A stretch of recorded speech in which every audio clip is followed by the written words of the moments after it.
Whenever you have a sort of administration, a committee that gets together to do a good thing, the committee starts to use the good thing, the ideology behind which there's a good ideal, to bully people and to do bad things. I don't know what it is. This has less to do with left-wing versus right-wing ideology, and more the nature of a bureaucracy is one that looks after its own existence as its top goal. So part of what you've seen with the so-called perpetuation of wokeness in American life is that the bureaucracy has used the appearance of virtue to actually deflect accountabilities for its own failure. So you've seen that in several different spheres of American life. You could even talk about it in the military, right? You think about our entry into Iraq after 9/11 had nothing to do with the stated objectives that we had. And I think by all accounts, it was a policy move we regret. Our policy ranks and our foreign policy establishment made a mistake in entering Iraq, invading a country that really, by all accounts, was not at all responsible for 9/11. Nonetheless, if you're part of the U.S. military or you're General Mark Milley, you would rather talk about white rage or systemic racism than you would actually talk about the military's actual substantive failures. It's what I call the practice of blowing woke smoke to deflect accountability. You can say the same thing with respect to the educational system. It's a lot easier to claim that, and I'm not the one making this claim, but others have made this claim, that math is racist because there are inequitable results on objective tests of mathematics based on different demographic attributes. You can claim using that math is racist. It's a lot easier to blow that woke smoke than it is to accept accountability for failing to teach Black kids in the inner city how to actually do math and fix our public school systems and the zip code coded mechanism for trapping kids in poor communities in bad schools. So I think that in many cases, what these bureaucracies do is they use the appearance of signaling this virtue as a way of not really advancing a social cause, but of strengthening the power of the bureaucracy itself and insulating that bureaucracy from criticism. So in many ways, bureaucracy, I think, carves the channels through which much of this woke ideology has flowed over the last several years. And that's why part of my focus has shifted away from just combating wokeness, because that's just a symptom, I think, versus combating actual bureaucracy itself, the rise of this managerial class, the rise of the deep state. We talk about that in the government, but the deep state doesn't just exist in the government. It exists, I think, in every sphere of our lives, from companies to nonprofits to universities. It's the rise of, you could call the managerial class, the committee class, the people who professionally sit on committees, I think are wielding far more power today than actual creators, entrepreneurs, original ideators, and ordinary citizens alike. Yeah, you need managers, but as few as possible. It seems like when you have a giant managerial class, the actual doers don't get to do. But like you said, bureaucracy is a phenomena of both the left and the right. This is not. It's not even a left or right. It's just transcends that. But it's anti-American at its core. So our founding fathers, they were anti-bureaucratic at their core, actually. They were the pioneers, the explorers, the unafraid, right? They were the inventors, the creators. People forget this about Benjamin Franklin, who signed the Declaration of Independence, one of the great inventors that we have in the United States as well. He invented the lightning rod. He invented the Franklin stove, which was actually one of the great innovations of in the field of thermodynamics. He even invented a number of musical instruments that Mozart and Beethoven went on to use. That's just Benjamin Franklin. So you think, oh, he's a one-off. Everybody thinks, okay, he was the one zany founder who was also a creative scientific innovator who happened to be one of the founders of the country. Wrong. It wasn't unique to him. You have Thomas Jefferson. What are you sitting in right now? You're sitting on a swivel chair. Mm-hmm. Okay. Who invented the swivel chair? Thomas Jefferson? Yes, Thomas Jefferson. Funny Yeah. enough, he invented the swivel chair while he was writing the Declaration of Independence. You're the one that insane. Reminded me that he wrote the Declaration of Independence when he was 33. And he was 33 when he did it, while inventing the swivel chair. I like how you're focused on the swivel chair. Can we just pause on the Declaration of Independence? It makes me feel horrible. The Declaration of Independence part, everybody knows. What people don't know, he was an architect. So he worked in Virginia, but the Virginia State Capitol Dome, so the building that's in Virginia today, where the state capitol is, that dome was actually designed by Thomas Jefferson as well. So these people weren't people who sat on professional committees. They weren't bureaucrats. They hated bureaucracy. Part of Old World England is Old World England was committed to the idea of bureaucracy. Bureaucracy and monarchy go hand in hand. A monarch can't actually administer or govern directly. It requires a bureaucracy, a machine to actually technocratically govern for him. So the United States of America was founded on the idea that we reject that old world view. Right? The old world vision was that we, the people, cannot be trusted to self-govern or make decisions for ourselves. We would burn ourselves off the planet is the modern version of this, with existential risks like global climate change if we just leave it to the people and their democratic will. That's why you need professional technocrats, educated elites, enlightened bureaucrats to be able to set the limits that actually protect people from their own worst impulses. That's the old world view. And most nations in human history have operated this way. But what made the United States of America itself, to know what made America great, we have to know what made America itself. What made America itself is we said hell no to that vision, that we, the people, for better or worse, are going to self-govern without the committee class restraining what we do. And the likes of Jefferson and Benjamin Franklin, and I could give you examples of John Adams or Robert Livingston. You could go straight down the list of founding fathers who were inventors, creators, pioneers, explorers, who also were the very people who came together to sign the Declaration of Independence. And so, yeah, this rise of bureaucracy in America in every sphere of life, I view it as anti-American, actually. And I hope that, conservatives and liberals alike can get behind my crusade, certainly, to get in there and shut most of it down. Yeah, speaking of shutting most of it down, how do you propose we do that? How do we make government more efficient? How do we make it smaller?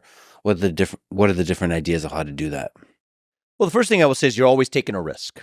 Okay, there's no free lunch here, mostly at least. You're always taking a risk. One risk is that you say, I want to reform it gradually. I want to have a grand master plan and get to exactly what the right end state is, and then carefully cut with a chisel, like a work of art, to get there.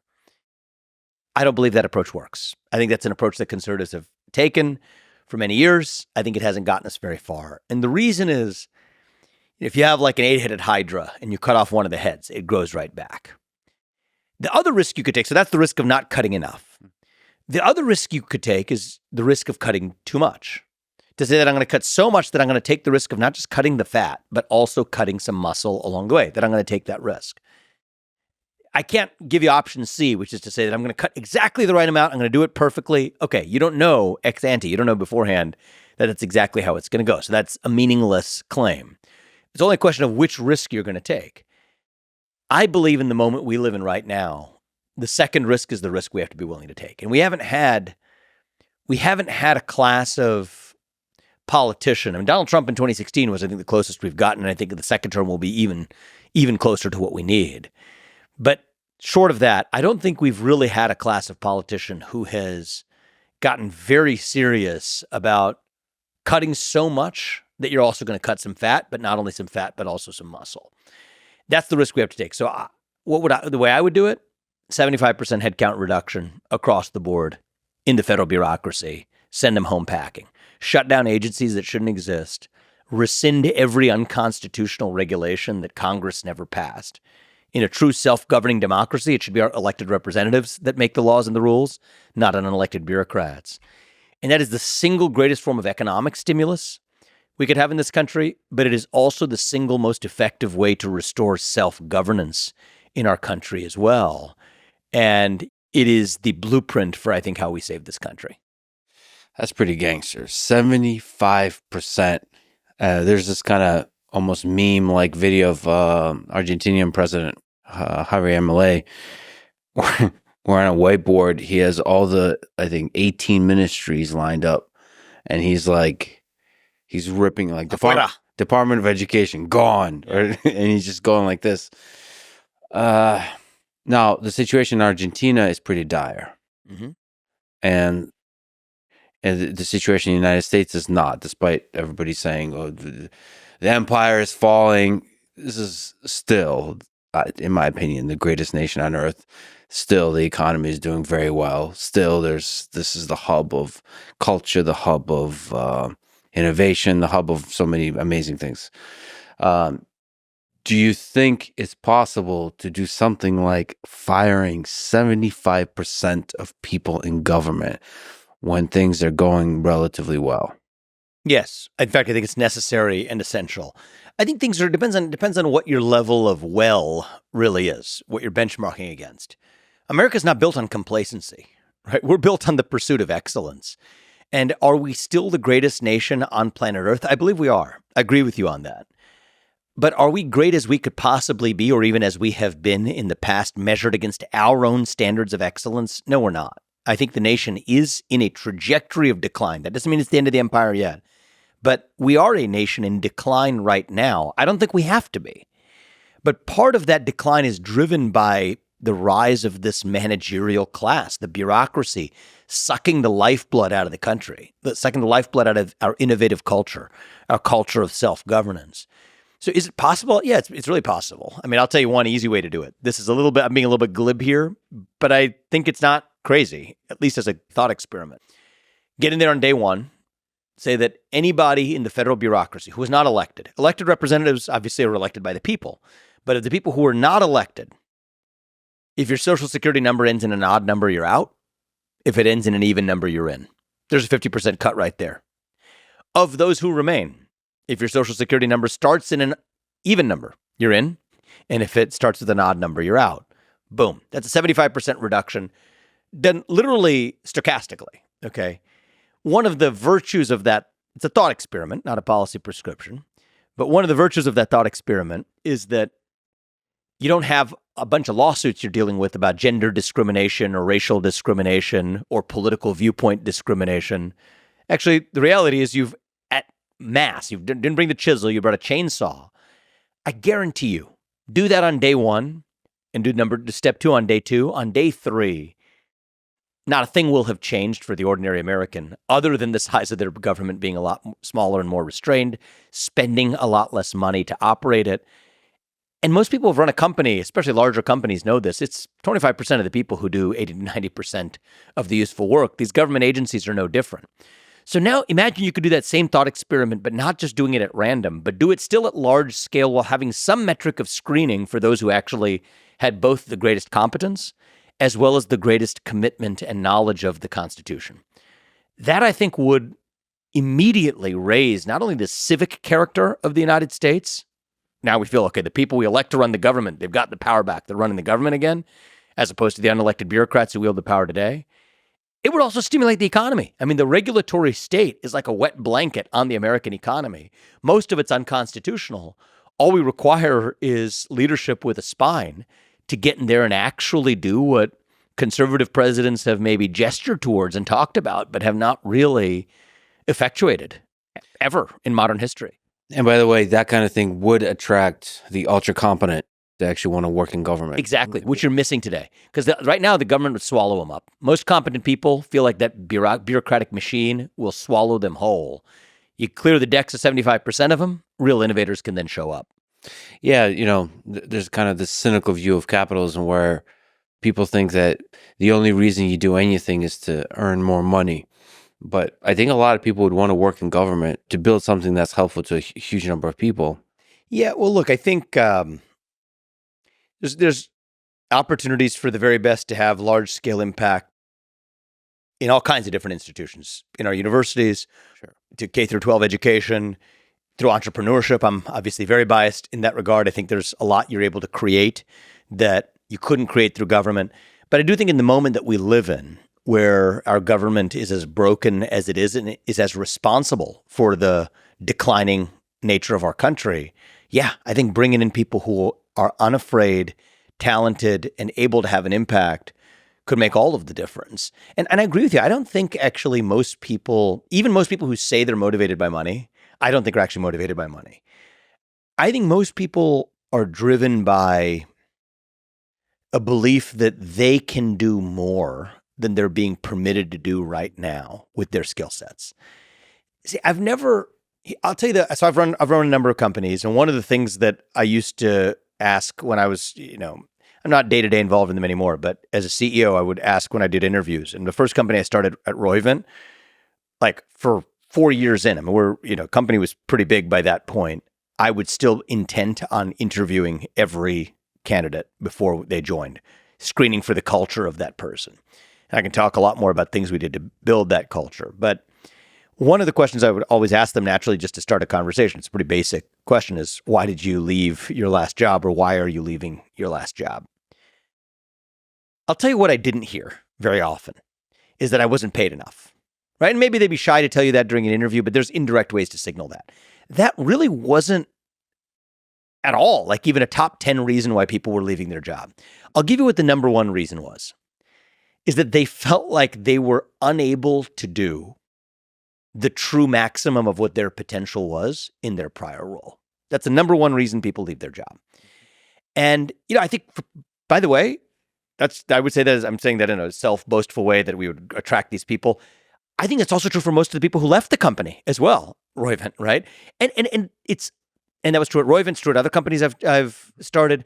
I think the number one reason people join companies, and the number one people leave companies, whether they've been to join mine or to leave mine in the past, have been that they feel like they're able to do more than they're able to with their skill set than that environment permits them to actually achieve.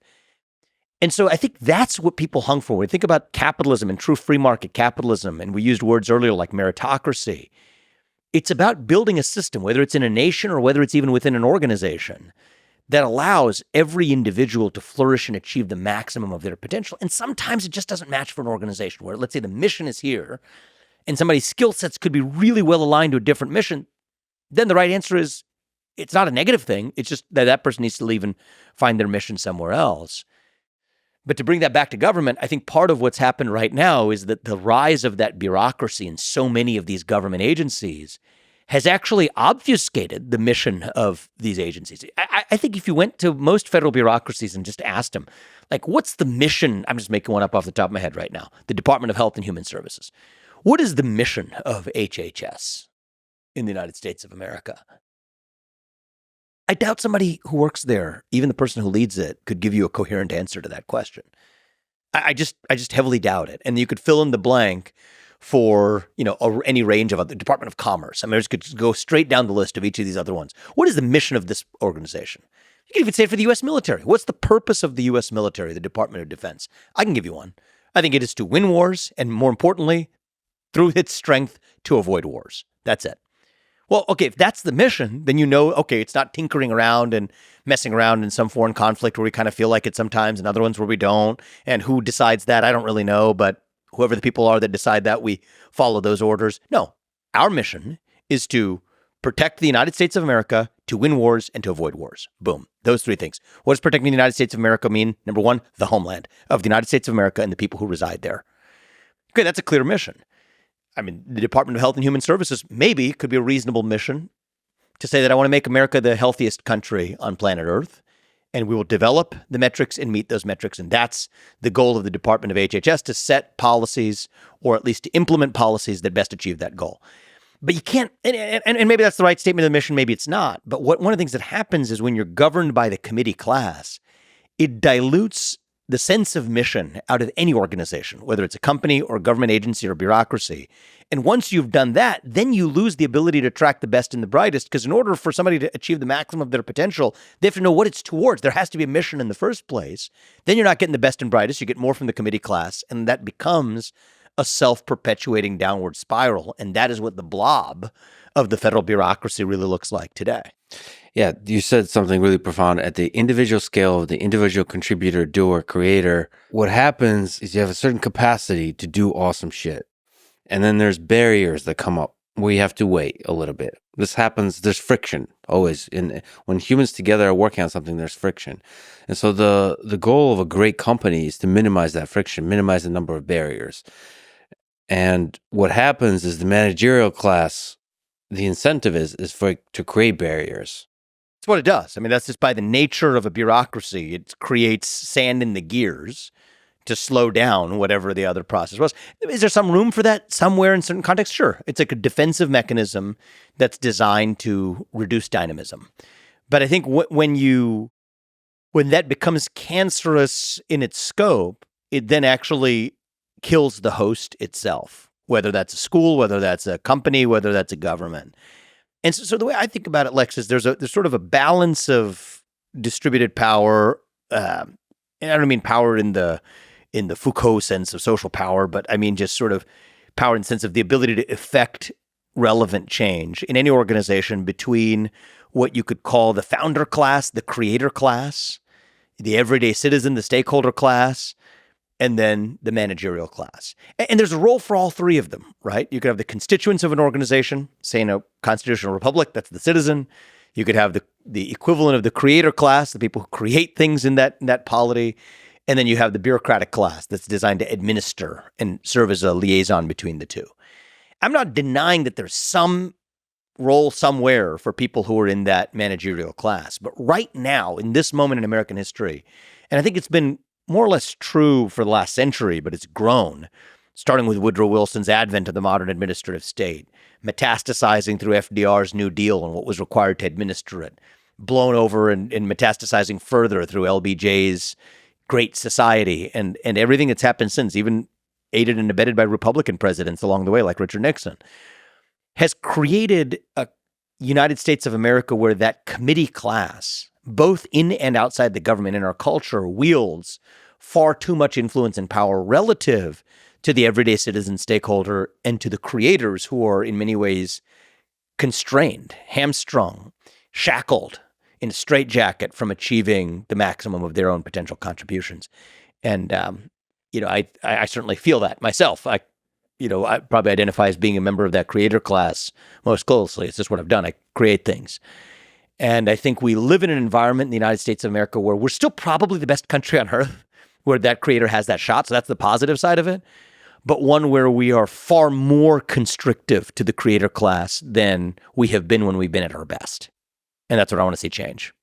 Can you sort of steelman the perspective of somebody that looks at a particular Department of Education, and are saying that the amount of pain that would be caused by closing it and firing 75% of people will be too much?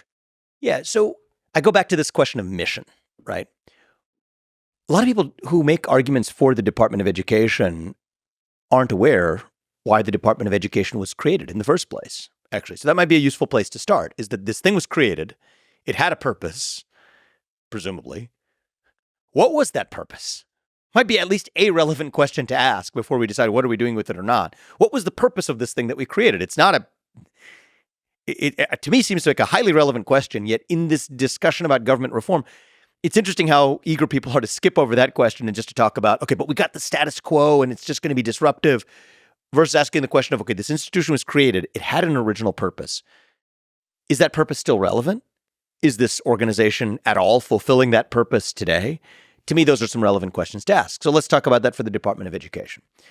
Its purpose was relevant at that time, which was to make sure that localities, and particularly states, were not siphoning dollars, taxpayer dollars, away from predominantly black school districts to predominantly white ones.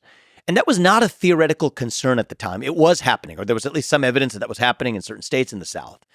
And so you may say you don't like the federal solution. You may say you like the federal solution, but like it or not, that was the original purpose of the U.S. Department of Education, to make sure that from a federal perspective, states were not systematically disadvantaging black school districts over predominantly white ones. However noble and relevant that purpose may have been 6 decades ago, it's not a relevant purpose today. There's no evidence today of states intentionally mapping out which are the black versus white school districts and siphoning money in one direction versus another. To the contrary, one of the things we've learned is that the school districts in the inner city, many of which are predominantly black, actually spend more money per student than other school districts for a worse result as measured by test scores and other performance on a per student basis, suggesting that there are other factors than the dollar expenditures per school determining student success, and actually suggesting that even the overfunding of some of those already poorly run schools rewards them for their actual bureaucratic failures. So against that backdrop, the Department of Education has instead extrapolated that original purpose of what was a racial equality purpose to instead implement a different vision of racial equity through the ideologies that they demand in the content of the curricula that these public schools actually teach. So Department of Education funding, so federal funding accounts for about, I'm giving you round numbers here, but around 10% of the funding of most public schools across the country. But that comes with strings attached. So in today's Department of Education, this didn't happen back in 1970, but it's happening today.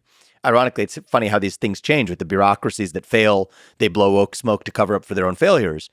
What happens with today's Department of Education? They effectively say you don't get that funding unless you adopt certain goals deemed at achieving racial or gender equity goals. And in fact, they also intervene in the curriculum where there's evidence of schools in the Midwest or in the Great Plains that have been denied funding because Department of Education funding, so long as they have certain subjects like archery. There was one instance of a school that had archery in its curriculum. I find that to be pretty interesting, actually. I think you have different kinds of physical education. This is one that combines mental focus with physical aptitude. But hey, maybe I'm biased. Doesn't matter whether you like archery or not. I don't think it's the federal government's job to withhold funding from a school because they include something in their curriculum that the federal government deems inappropriate, where that locality found that to be a relevant locus of education. So what you see then is an abandonment of the original purpose that's long past. You don't have this problem that the Department of Education was originally formed to solve of siphoning money from black school districts to white school districts and laundering that effectively in public funds. That doesn't exist anymore. So they find new purposes instead, creating a lot more damage along the way. So you asked me to steelman it, and could I say something constructive rather than just, pounding down on the other side? One way to think about this is, for a lot of these agencies, were many of them formed with a positive intention at the outset? Yes. Where that positive intention existed, I'm still a skeptic of creating bureaucracies, but if you're going to create one, at least make it, what should we call it? A task force. Make it a task force. A task force versus an agency means after it's done, you celebrate, you've done your work, pat yourself on the back, and then move on, rather than creating a standing bureaucracy, which actually finds things to do after it has already solved or addressed the first reason it was born in the first place. And I think we don't have enough of that in our culture.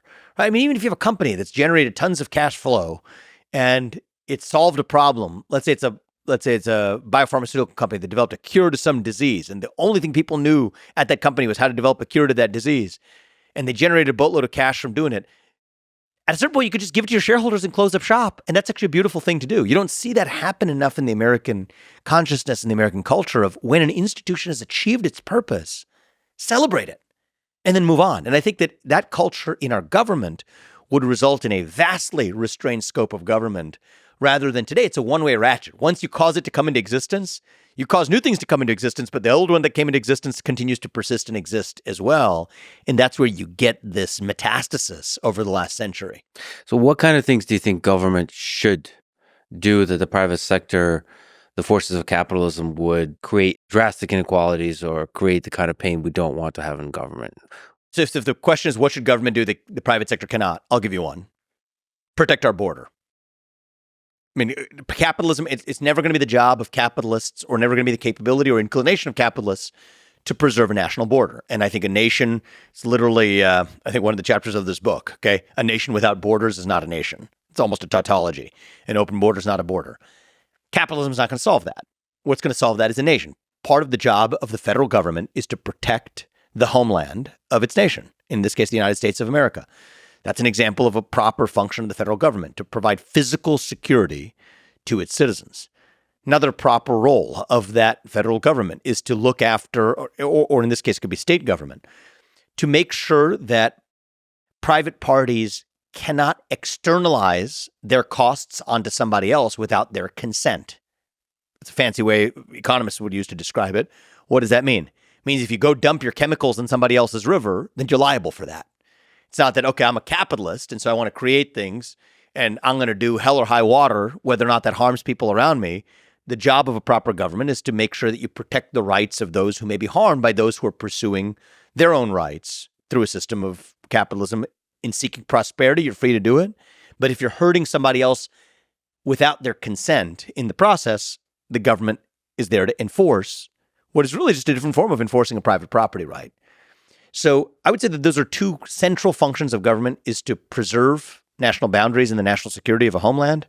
And number two is to protect and preserve private property rights and the enforcement of those private property rights. And I think at that point, you've described about 80 to 90% of the proper role of a government. What about infrastructure? Look, I think that most infrastructure can be dealt with through the private sector. I mean, you can get into specifics. You could have infrastructure that's specific to national security. No, I do think that military industrial base is essential to provide national security. That's a form of infrastructure. I don't think you could rely exclusively on the private sector to provide the optimal level of that protection to a nation. But, interstate highways, I think you could think about whether or not that's a common good that everybody benefits from, but nobody has the incentive to create. I think you could make an argument for the existence of interstate highways. I think you could also make powerful arguments for the fact that actually you could have enough private sector co-ops that could cause that to come into existence as well. But, I'm not dogmatic about this, but broadly speaking, 80 to 90% of the goal of the federal government, I'm not going to say 100, 80 to 90% of the goal of the existence of a federal government should be of government period, should be to protect national boundaries and provide security for the people who live there and to protect the private property rights of the people who reside there. If we restore that, I think we're well on our way to a revival of what our founding fathers envisioned. And I think many of them would give you the same answer that I just did. So if we get government out of education, would you be also for reducing this as a government in the states for something like education? I think if it goes closer to municipalities and to states, I'm fine with that being a locus for people determining, as, for example, let's just say school districts are taxed at the local level. For that to be a matter for municipalities and townships to actually decide democratically how they actually want that governed, whether it's balance between a public school district versus making that same money available to families in the form of vouchers or other forms of ability to educational savings accounts or whichever mechanism it is to opt out of that. If that's done locally, I'll have views on that tend to go further in the direction of true educational choice and diversity of choice. The implementation of charter schools, the granting of state charters, or even lowering the barriers to granting one. I favor those kinds of policies. But if we've gotten the federal government out of it, that's achieved 75% of what I think we need to achieve, that I'm focused on solving other problems and leave that to the states and municipalities to cover from there.